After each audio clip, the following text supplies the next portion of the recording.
আপনাদের মেশিনে যদি কল ফর সার্ভিসিং সি 977 যদি দেখায়, তাহলে আপনারা কীভাবে নিজে নিজে ঠিক করবেন তাহলে আপনাদেরকে দেখাই। এটা সাধারণত মেশিনের চার্জারের প্রবলেম।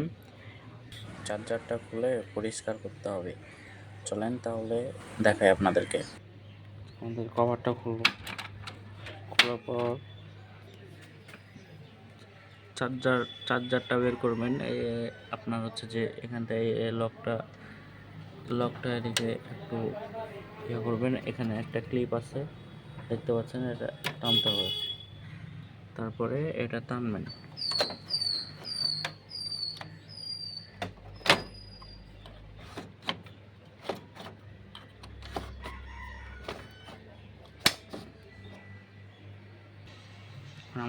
আমরা এখন এই চার্জারটা বের করব। এই যে এখানে একটু হালকা হালকা এদিকে একটু চাপ দিলে চার্জারটা বের হয়ে যাবে। দেখতে পাচ্ছেন সাধারণত এই চার্জারটা ময়লার কারণে 977 দেখায়।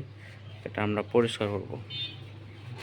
আপনারা ভালোভাবে ফু দিয়ে পরিষ্কার করে নেবেন অথবা সুতি কাপড় দিয়ে পরিষ্কার করে নেবেন। আমাদের এটা পরিষ্কার হয়ে গেছে, আমরা এখন আবার লাগাবো। আবার সেমভাবে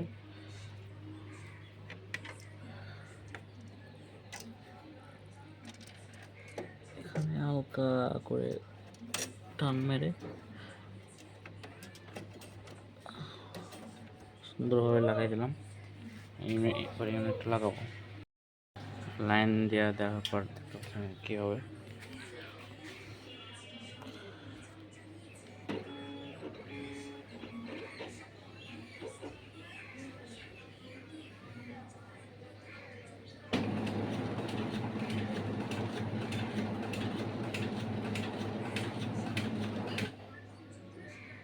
দেখতে পাচ্ছেন আমাদের এই যে 977টা সলভ হয়ে গেছে, সমস্যার সমাধান হয়ে গেছে।